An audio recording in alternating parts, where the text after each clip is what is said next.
Assalamualaikum warahmatullahi wabarakatuh. Marilah kita lanjutkan kuliah kita untuk subgrup dan sifatnya. Pada minggu lalu kita sudah membahas grup dan sifat dasar grup. Kali ini kita akan membahas subgrup dan sifatnya. Apa itu subgrup?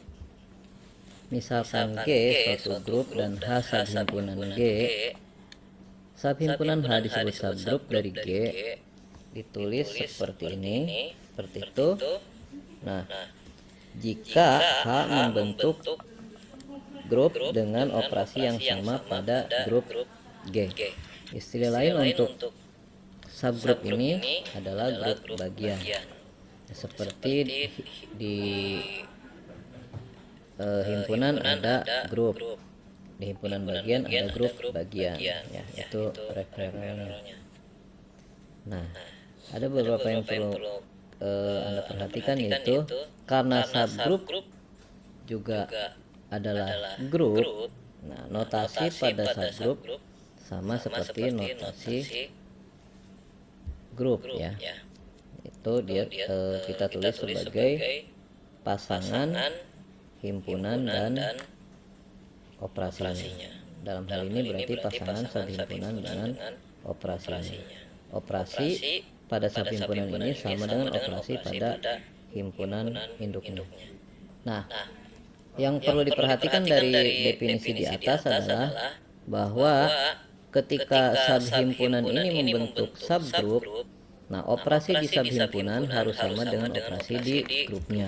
Kita tahu bahwa grup itu sendiri adalah struktur aljabar, ya berarti subhimpunan yang menjadi subgrup ini juga harus merupakan struktur aljabar juga, ya.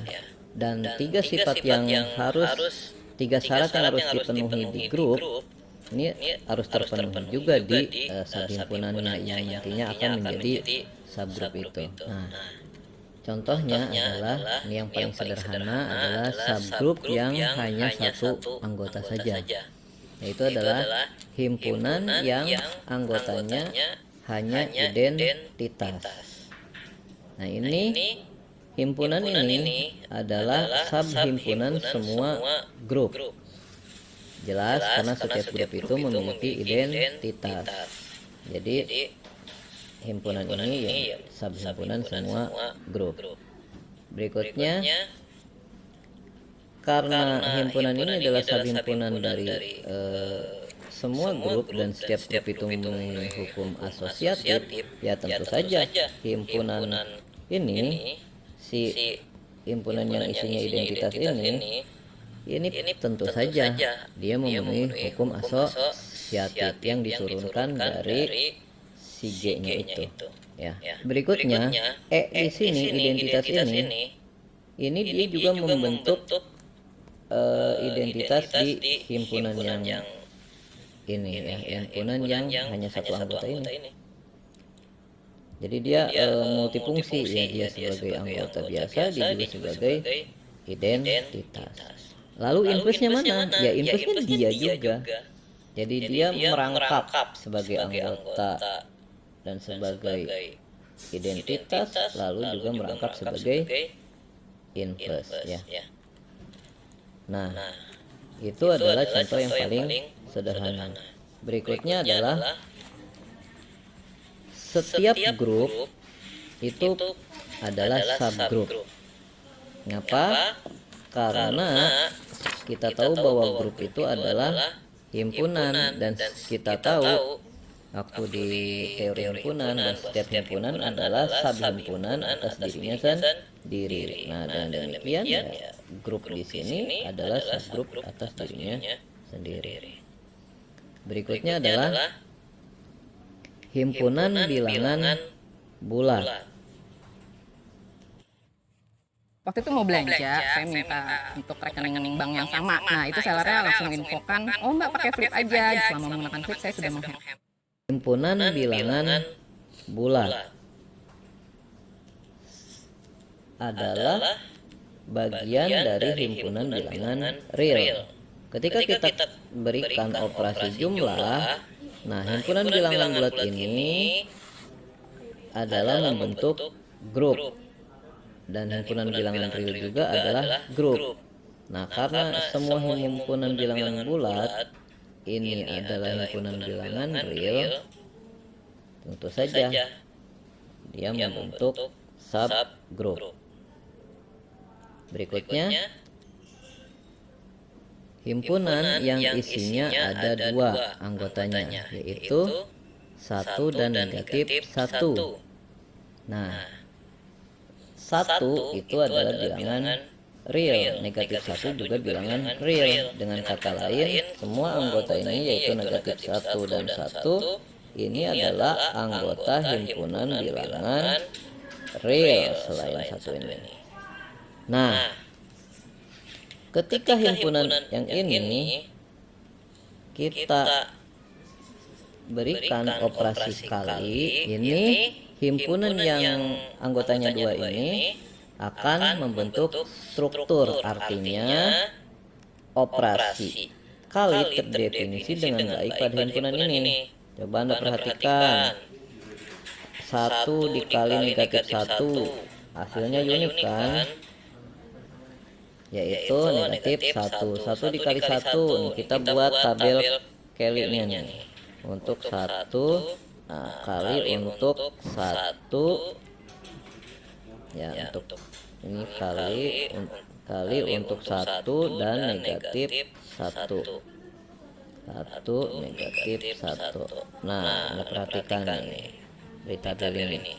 1 dikali 1 adalah 1. 1 dikali negatif 1 negatif 1. Negatif 1 dikali 1 negatif 1. Negatif 1 dikali negatif 1 adalah 1.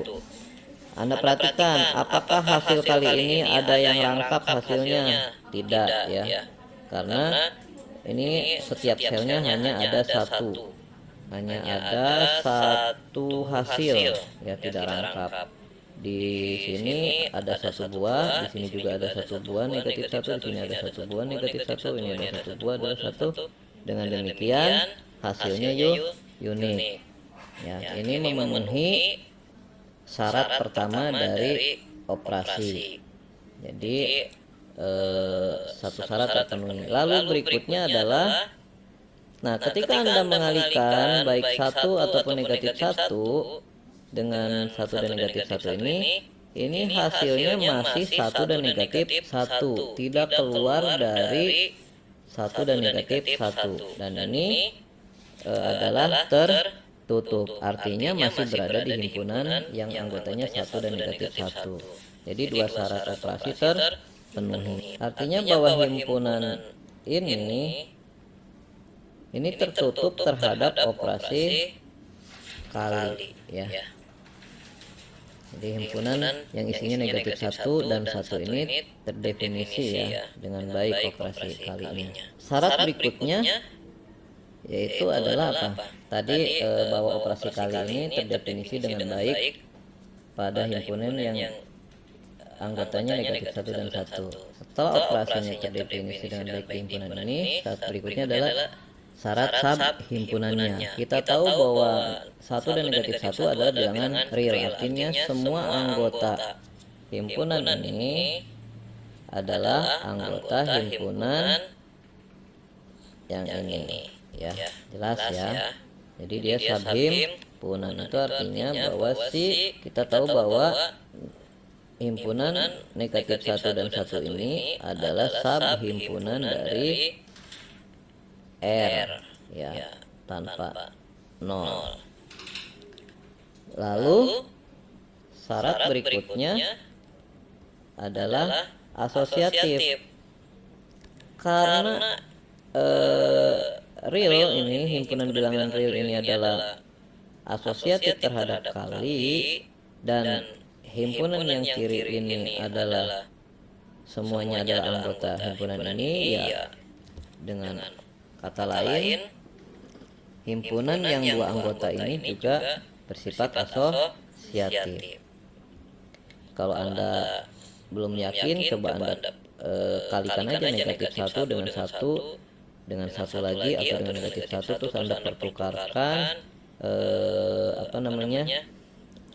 urutannya, bukan pertukarkan unsurnya ya, tapi pertukarkan urutan pengerjaannya, yang di depan dulu baru belakang, atau yang di belakang dulu baru depannya. Nah itu akan terpenuhi ya. Nah berikutnya sifat identitasnya. Artinya di sini bahwa harus ada, kalau tidak negatif satu ya satu yang berfungsi sebagai identitas kalinya. Nah dalam hal ini identitas kalinya tadi kan kita sudah cek dari tabel Kelly tadi ya. Tabel Kelly tadi adalah negatif satu dan satu. Ini kita perhatikan. Nah kita perhatikan bahwa satu ini ketika dioperasikan dengan yang lainnya dia akan ngikut tuh hasilnya ya. Ketika kita balik juga sama tuh. Dengan kata lain bahwa satu ini adalah identitas, berarti di himpunan ini adalah satu, identitasnya satu ya. Lalu terakhir inverse-nya. Nah ini setiap anggotanya harus memiliki inverse. Di sini inverse dari negatif satu mana? Inverse dari negatif satu adalah negatif satu. Kenapa? Karena negatif satu ketika dikalikan dengan negatif satu hasilnya adalah satu. Nah inverse satu ya jadinya sendiri, karena satu dioperasikan dengan satu dikalikan dengan satu hasilnya adalah satu. Jadi inverse satu, nah lambangnya seperti ini. Inverse satu adalah satu, lalu inverse negatif satu adalah negatif satu. Nah jadi kesimpulannya bahwa inverse-nya adalah dirinya sendiri ya. Satu inverse-nya satu, negatif satu juga inverse-nya satu. Nah jadi tadi syarat struktur terpenuhi, syarat grupnya juga terpenuhi. Karena ada subnya tadi, sub himpunan juga terpenuhi, berarti jelas bahwa himpunan yang anggotanya satu dan negatif satu ini adalah subgrup dari himpunan bilangan real tanpa nol. Sekarang Anda perhatikan sifat ini. Misalkan H subgrup G, jika F identitas H dan E identitas G, maka unsur F sama dengan unsur E. Artinya di sini bahwa identitas itu harus tunggal ya. Identitas itu harus tunggal. Tunggalnya di sini berarti ketika G itu dibagi-bagi, ketika dia di G adalah identitas ya berarti di himpunan-himpunan bagian G-nya juga harus identitas. Tidak boleh ada identitas di dalam himpunan pecahannya. Nah, kita coba buktikan ya. Di sini diketahuinya adalah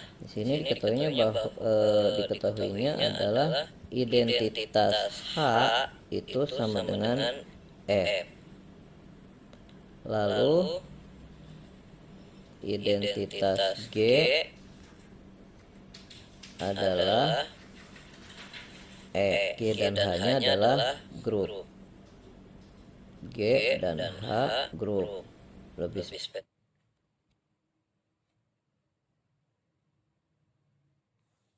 spesifik lagi bahwa H-nya adalah subgrup dari G.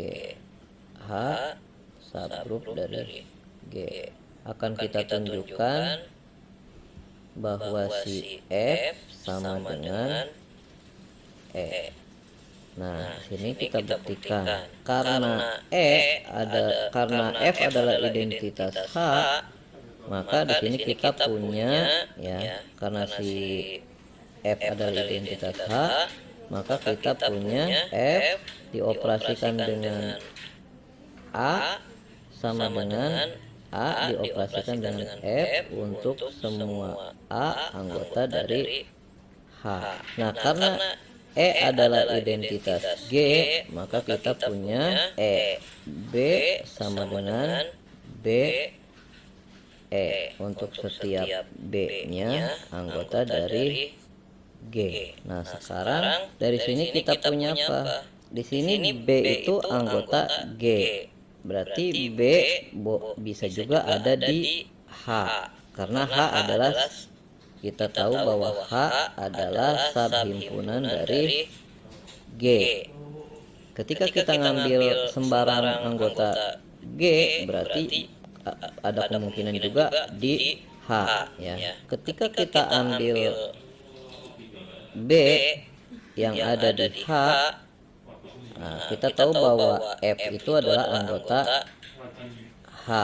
Nah, kita bisa punya di sini pilih B-nya sama dengan F.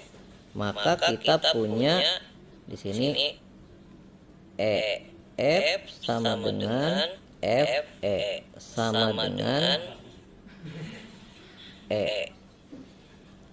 Nah, dari sini kita punya EF sama dengan FE sama dengan E. Nah, kita tinggal menunjukkan satu lagi, kita harus menunjukkan bahwa FE itu sama dengan F, seperti itu. Nah, di sini kita tahu bahwa E itu adalah anggota G, ya. E adalah anggota G. Nah, tentu saja E ada kemungkinan ada di H. Apakah pasti E ada di H? Ketika kita operasikan E dengan semua anggota H, itu hasilnya ada di H, ya. Karena H adalah subgroup, tentu saja H harus tertutup terhadap operasi di H. Dengan kata lain, berarti E harus ada di H. Jelas ya? Kita tahu bahwa E anggota G ini akan mengakibatkan EF, E anggota G, ya.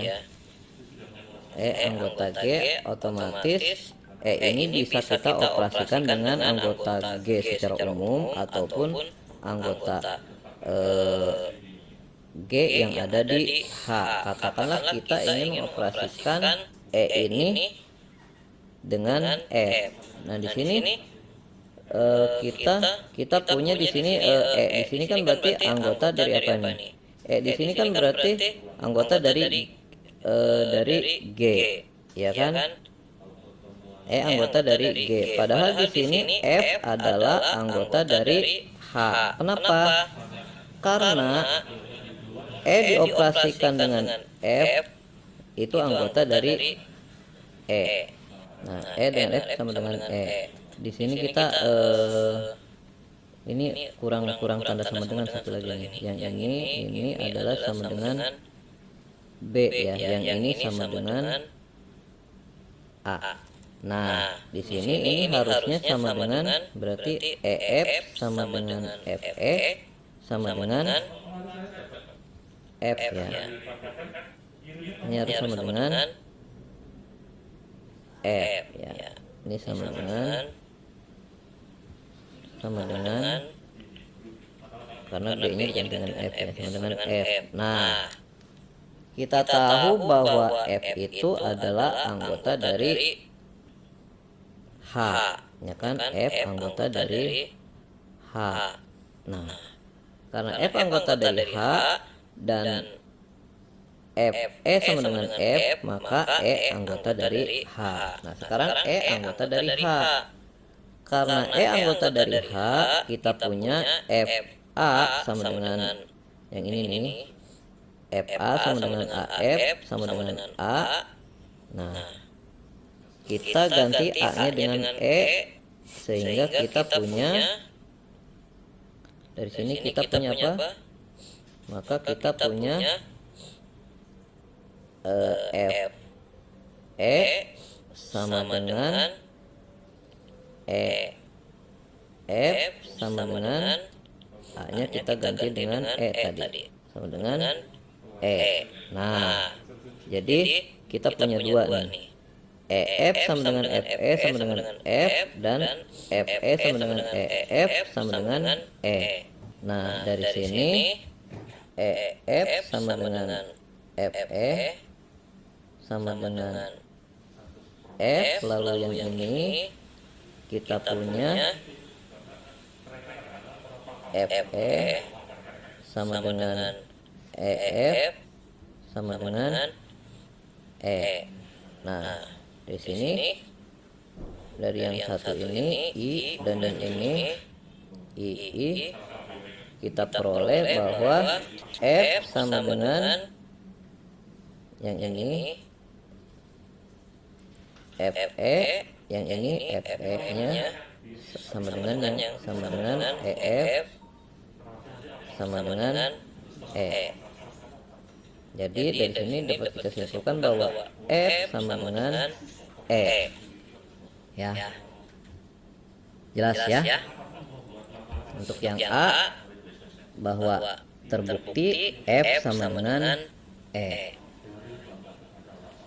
Nah, dari sini bahwa identitas itu hanya ada satu, baik di grup keseluruhan ataupun di bagian-bagiannya, di grup bagiannya ya. Nah, sekarang Anda perhatikan, kita hapus dulu semuanya. Nah, biar layarnya bening lagi. Nah, sekarang seperti yang berikutnya. Tadi identitas harus tunggal, artinya tidak ada identitas dari grup-grup bagiannya. Nah, sekarang input ternyata sama juga.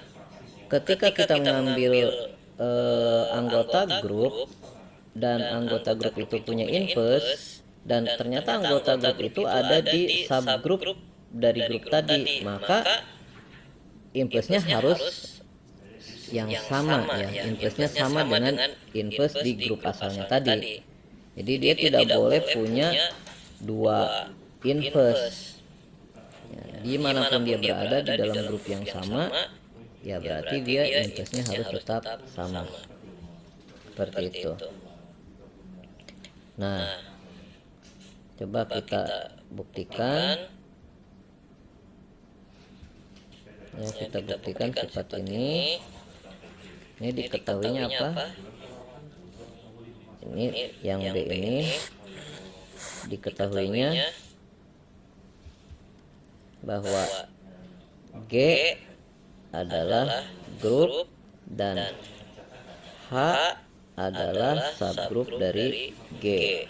Nah, di sini katakanlah X anggota dari H. Nah, input X di H itu adalah katakanlah B, sehingga X input B sama dengan BX.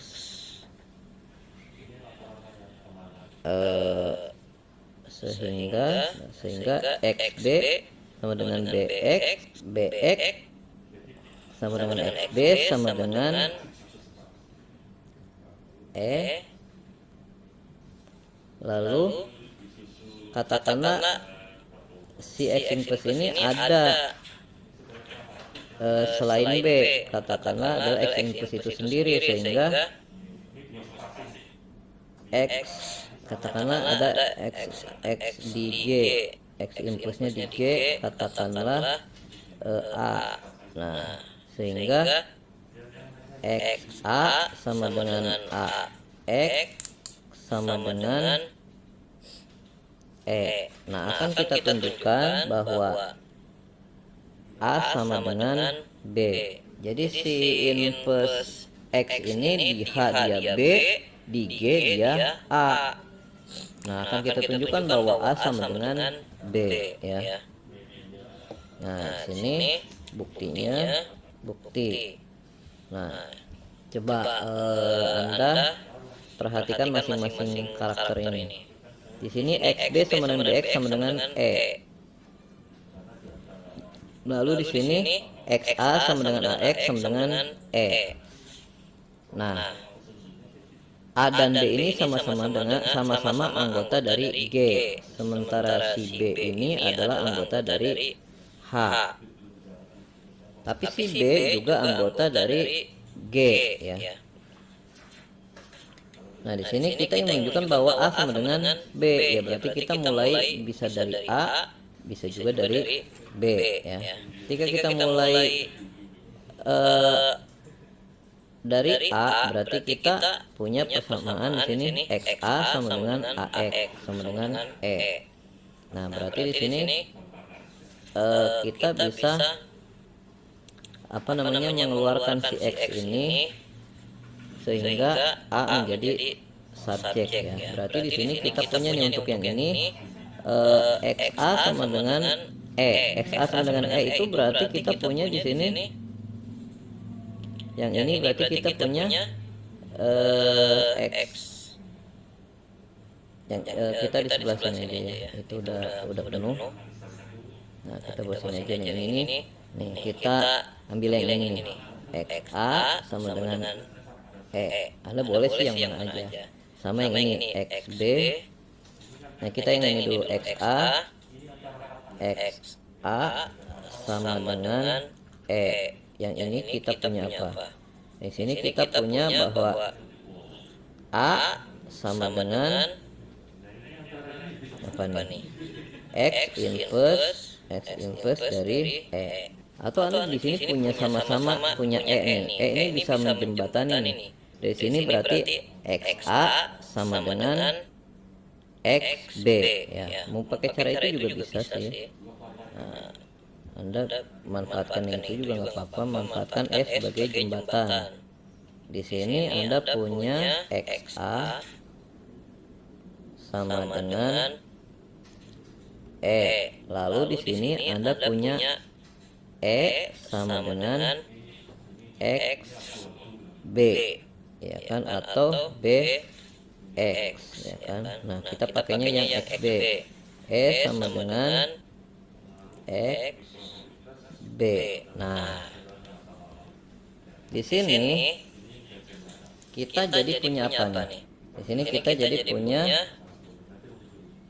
XA sama dengan XB. Nah, XA sama dengan XB. Kemarin kita sudah membahas sifat grup.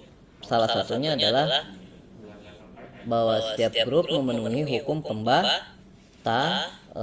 Nah, di sini kita batalkan X-nya. X kita batalkan.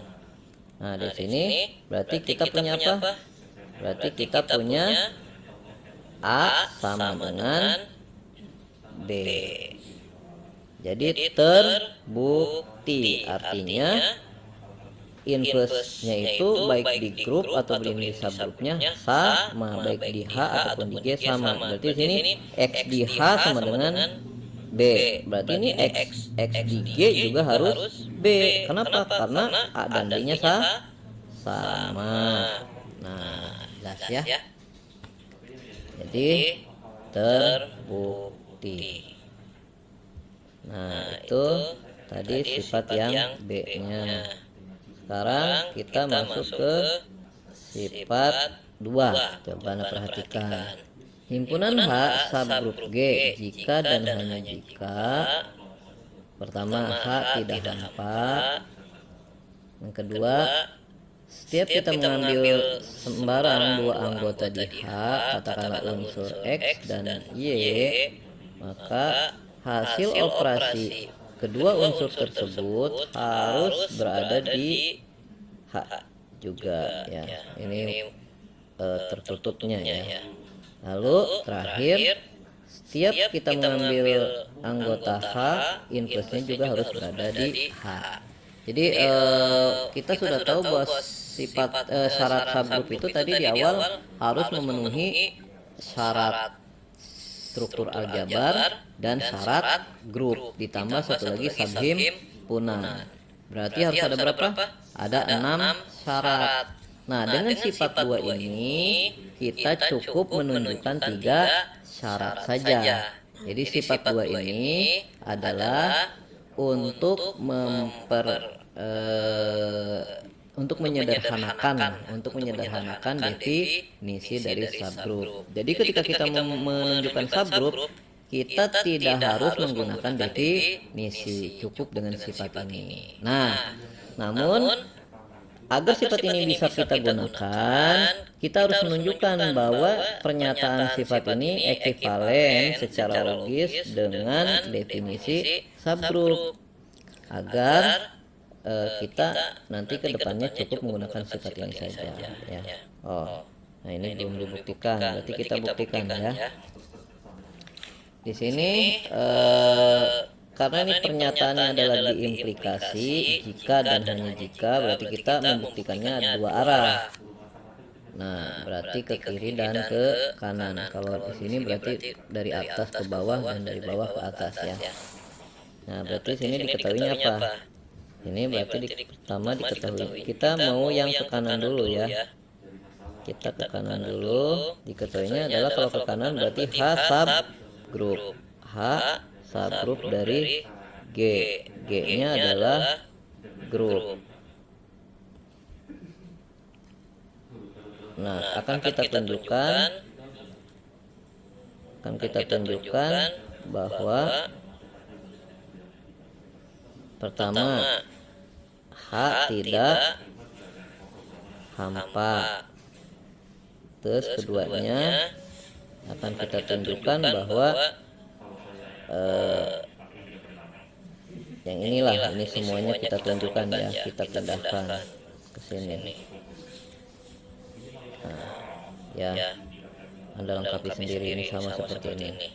Nah, ini buktinya adalah kita akan buktikan yang pertama dulu.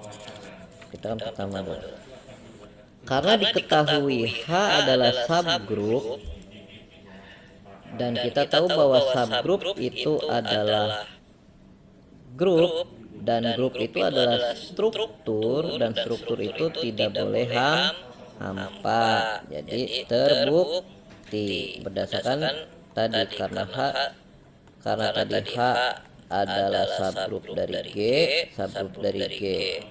berarti H adalah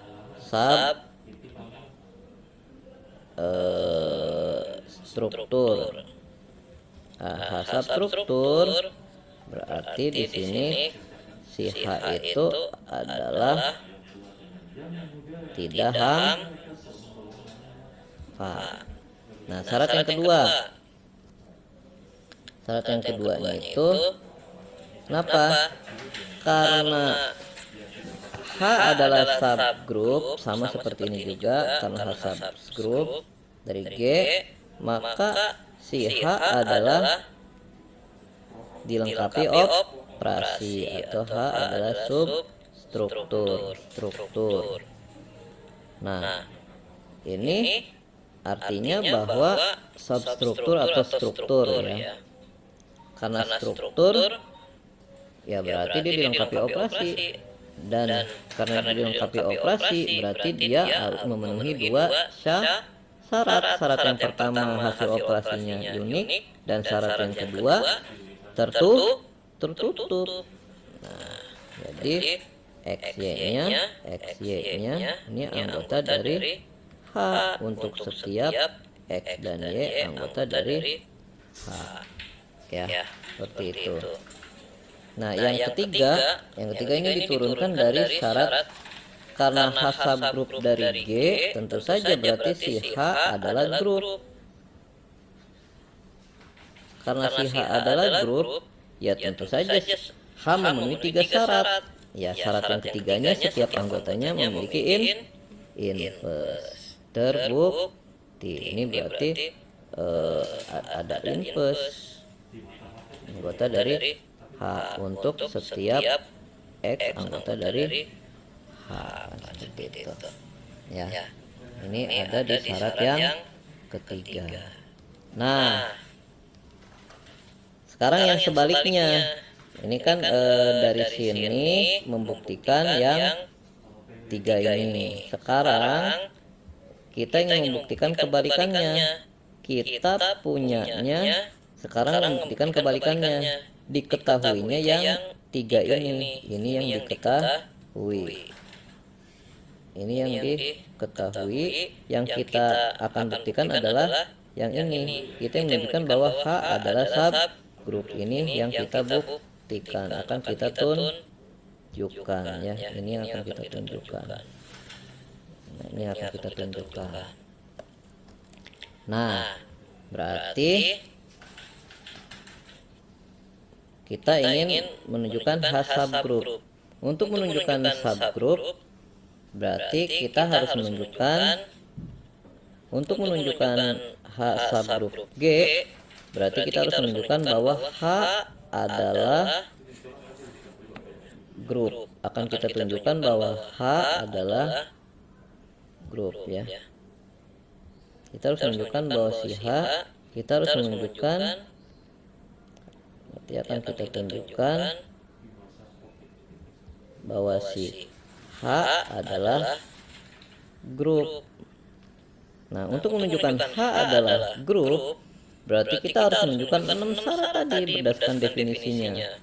Pertama, kita menunjukkan bahwa operasinya terdefinisi dengan baik.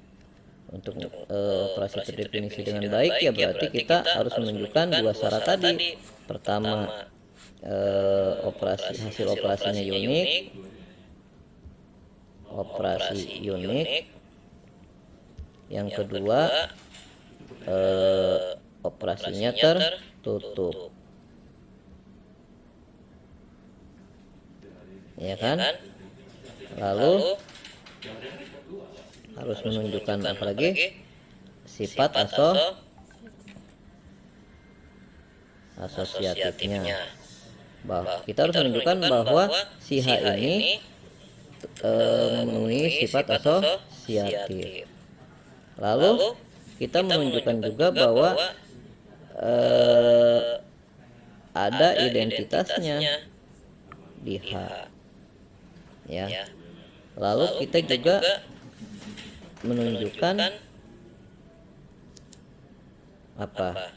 Ada inverse. Nah, ada inverse anggota dari H untuk setiap X anggota dari H.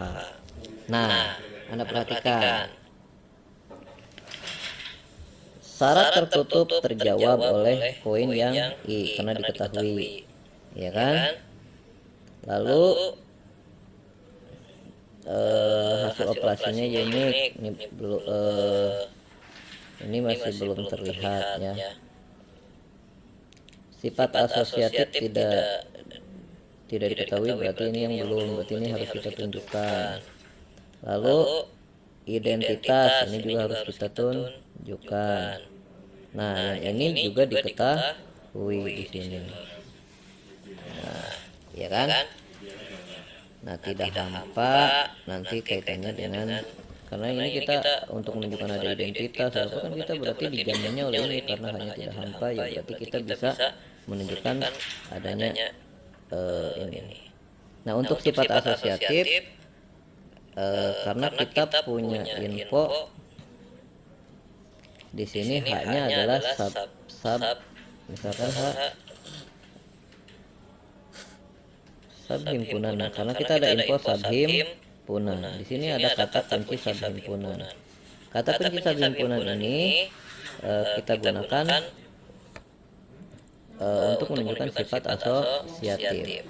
Kenapa? Karena si G-nya adalah grup. Nah, karena G grup dan H adalah subhimpunan dari G, maka sifat asosiatif ini akan turun di H. Kenapa? Karena semua anggota H adalah anggota G. Ya tentu saja, karena G-nya memenuhi hukum asosiatif, ya semua anggota H juga memenuhi hukum asosiatif. Jadi ini juga sudah jelas. Nah, yang kita masih belum jelas di sini adalah yang sifat 4 ini ya. Nanti yang nomor tadi nomor 2, nomor 3, nomor 5 nanti Anda tulis sendiri ya. Karena ini udah jelas ada di sana, infonya udah Bapak kasih tahu. Nah, sekarang untuk yang E nih, di sini kan E-nya yang enggak jelas nih. Kita punya info ini aja nih. Ini dan ini. Sehingga kok harus ada identitas gitu kan. Nah, ini tidak, ini implisit nih, makanya harus kita tunjukkan. Nah, di sini pilih. Nah, berarti kita karena G-nya adalah grup, tentunya G memiliki identitas. Berarti kita harus memilih identitas G ini. Nah, ya. Di sini kita manfaatkan info setiap anggota di H itu tertutup terhadap operasi ya, dan setiap anggota H itu memiliki input. Nah, kita punya di sini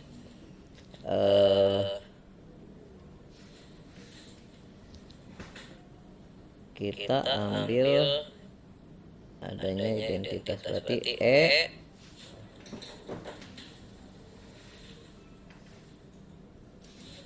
nah di sini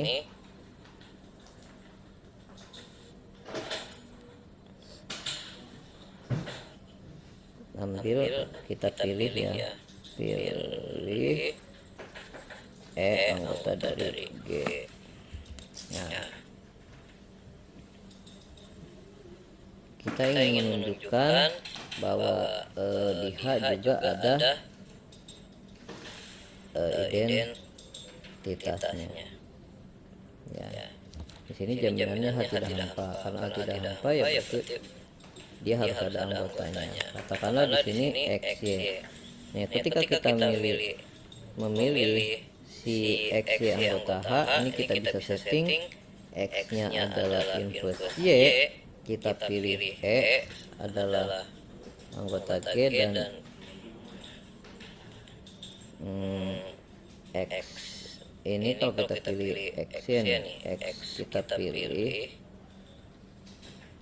nah kita pilih edit G, lalu kita ambil Y input, katakanlah kita pilih ya, kita pilih Y inputnya adalah X, maka kita punya di sini X, kan kita tahu X yang anggota H, dan kita juga tahu bahwa setiap anggota H itu punya input. Katakanlah sini input Y adalah X, maka kita punya X Y nah adalah sama dengan E, ya kan? E sama dengan EX sama dengan E anggota dari H. Dengan kata lain di sini bahwa E adalah anggota dari H. Jelas ya? Jadi dari sini kita, karena di sini sembarang ambil X dan Y anggota H, kan sembarang.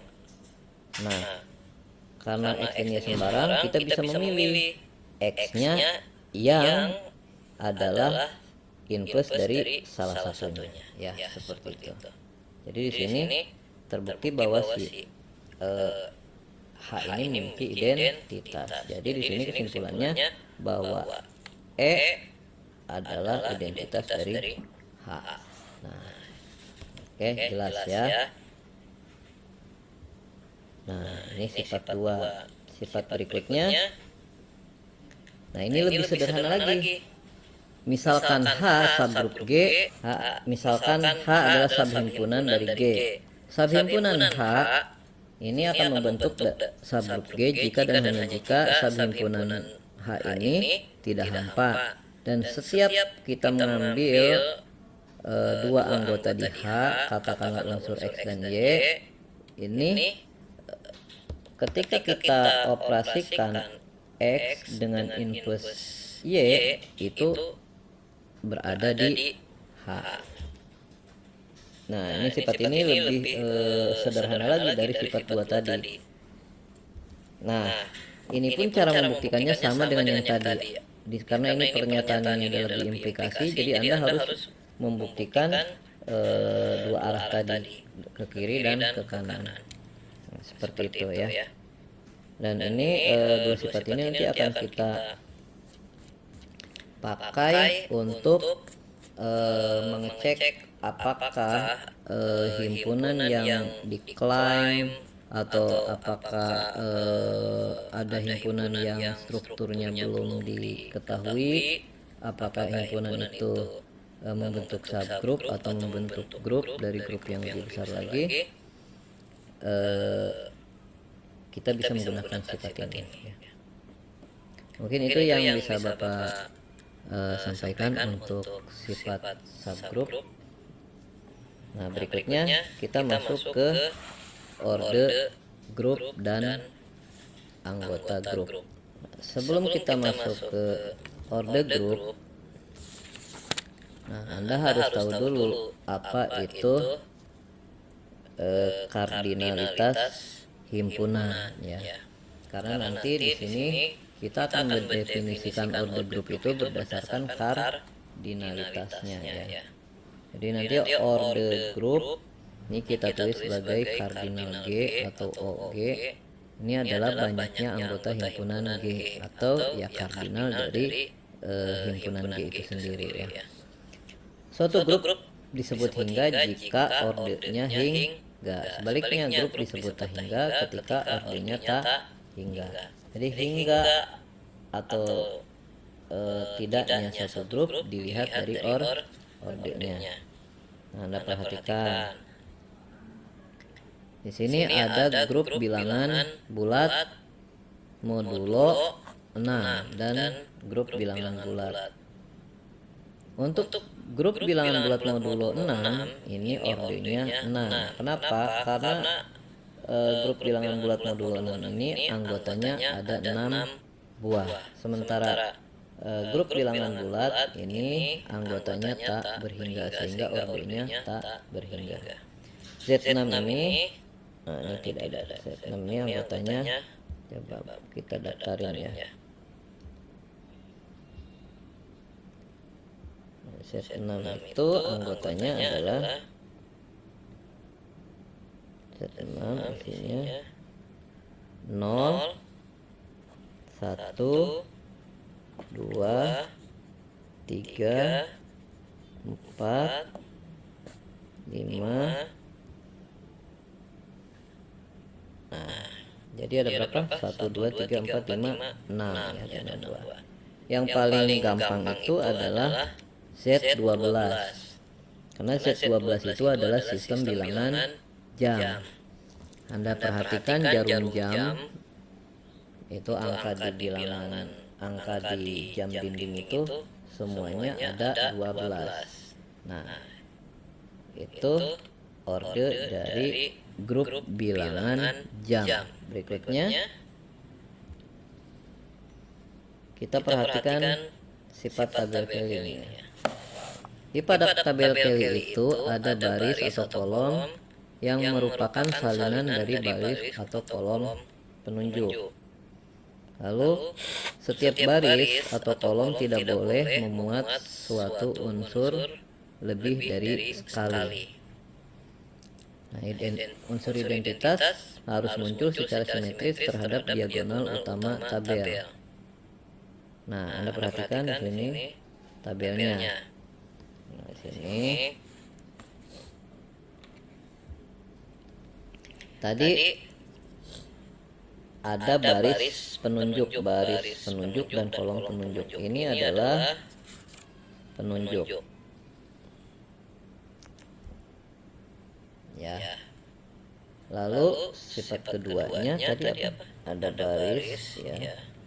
Setiap unsur tidak boleh memuat jadi ada unsur satu kali. Nah, ini kita cek nih.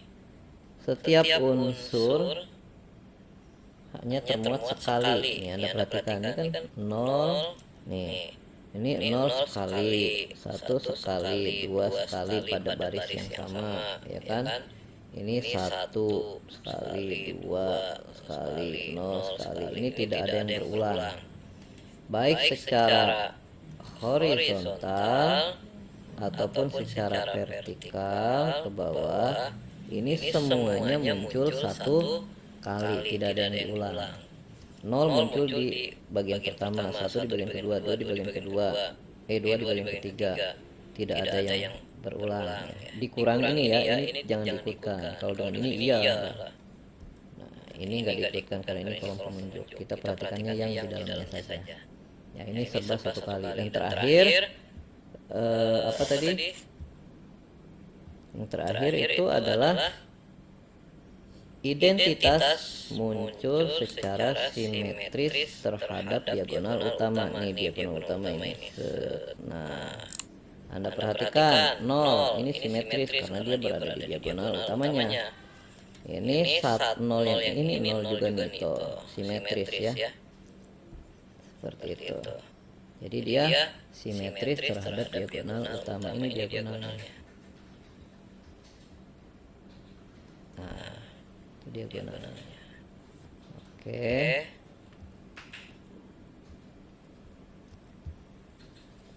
Nah, berikutnya kita masuk ke orde anggota grup. Sebelum masuk ke ordenya, kita perhatikan definisi pangkat ke n unsur A terlebih dahulu. Misalkan struktur G suatu grup, unsur A anggota G dan n suatu bilangan caca. Nah, di sini pangkat ke n unsur A ditulis seperti Anda lihat ya di sana. Didefinisikan sebagai operasi n2 unsur A, yakni pangkat 0 unsur A itu sama dengan identitas. Pangkat pertama unsur A adalah unsur A itu sendiri, dan seterusnya sampai pangkat ke n unsur A adalah hasil operasi A sebanyak n buah. Ya, seperti itu. Nah, Anda perhatikan contoh di sini. Sekarang Anda pandang grup bilangan bulat nih terhadap operasi jumlah. Pangkat ketiga unsur 2, pangkat ketiga dari bilangan 2 ini terhadap jumlah adalah 2 ditambah 2 ditambah 2. Jadi Anda jangan terkecoh dengan pangkat di mati kuliah kalkulus ya. Kalau bicara pangkat itu selalu perkalian. Karena kita bicaranya grup ini operasinya hanya satu buah. Jadi di sini definisi pangkat di sini adalah hasil operasi sebanyak n buah, hasil operasi unsur sebanyak n buah.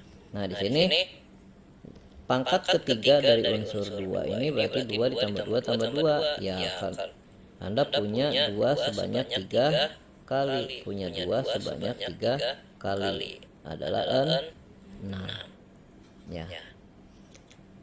Jadi 2 itu muncul 3 kali.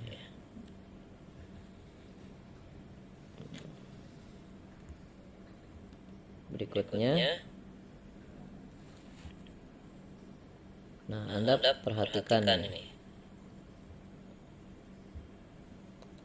Anda perhatikan grup bilangan real tak 0 dengan operasi kali. Nah, di sini operasinya kali nih. Jadi yang dioperasikannya 2 sebanyak 3 kali. Berarti 2 dikali 2 dikali 2 sebanyak sejumlah 8 ya. Jadi pangkat ketiga dari 2 adalah 8. Sama, lihat ini sama lambangnya, tapi beda hasilnya karena operasinya beda. Ya. Jadi yang Anda perlu perhatikan adalah di sini operasinya ya. Nanti itu akan berdampak terhadap hasil. Itu. Nah, sekarang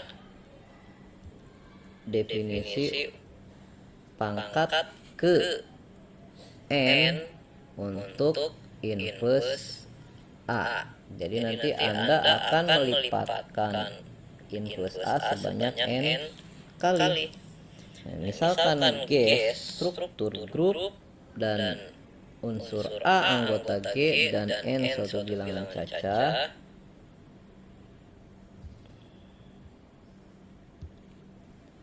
Nah, kita punya definisi pangkat ke n unsur pangkat ke negatif n unsur A. Nah, ini didefinisikan sebagai operasi N2 unsur inverse A, yaitu seperti itu. Pangkat ke negatif n dari unsur A itu tidak lain adalah pangkat ke n unsur negatif A, unsur dari inverse A.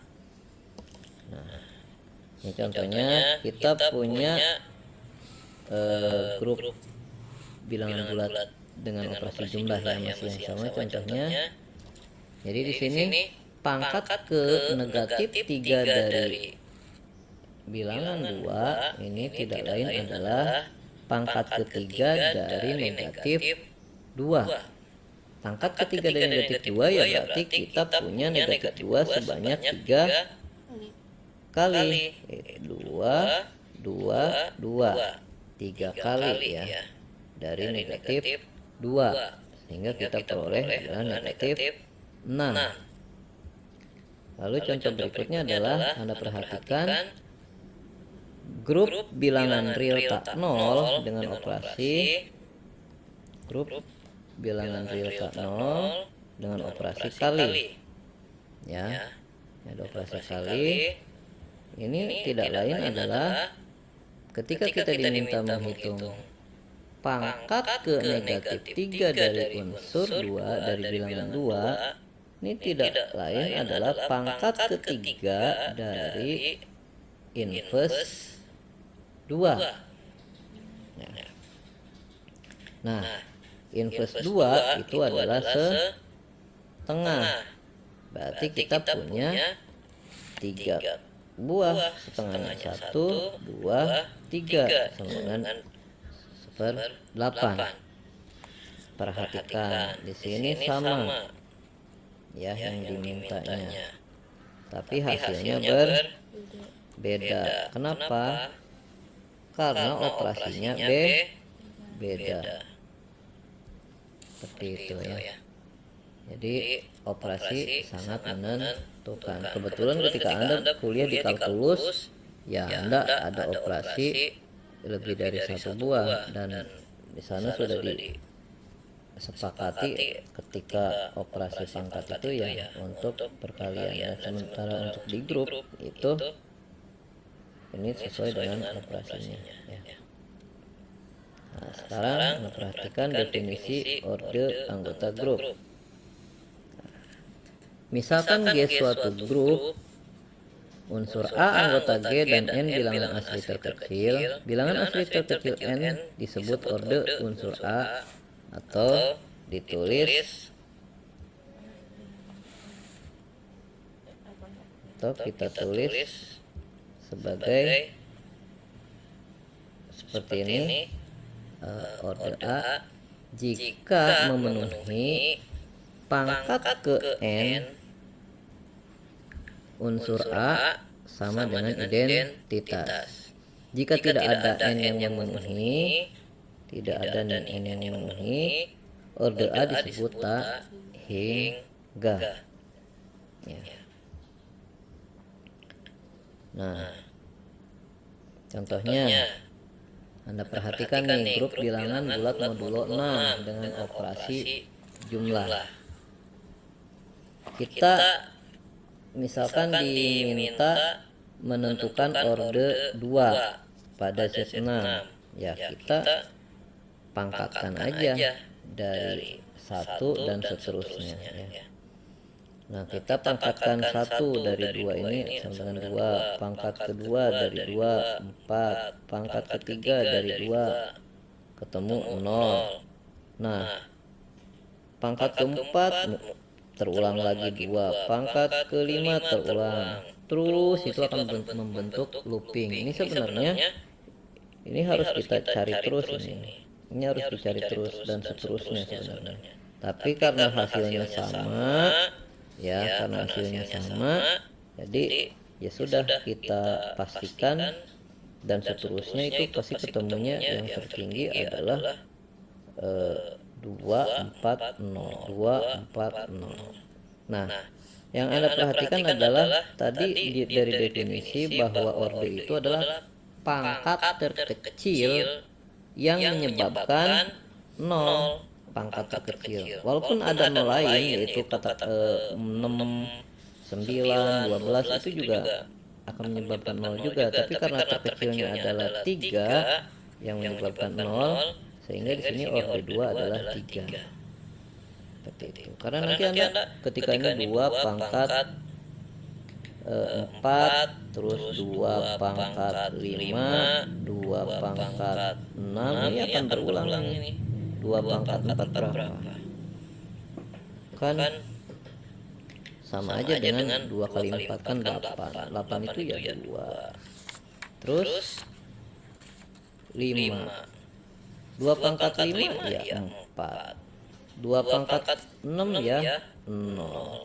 Ketemu lagi 0, tapi karena dimintanya adalah 0 yang dari pangkat terkecil, ini kan 6, sementara ini 3, ya kita pakainya yang terkecil.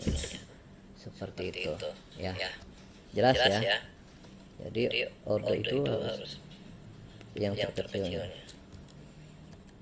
Akhirnya selesai sudah pembahasan kita kali ini untuk sifat untuk grup, subgrup dan sifatnya, juga orde grup dan anggota grup.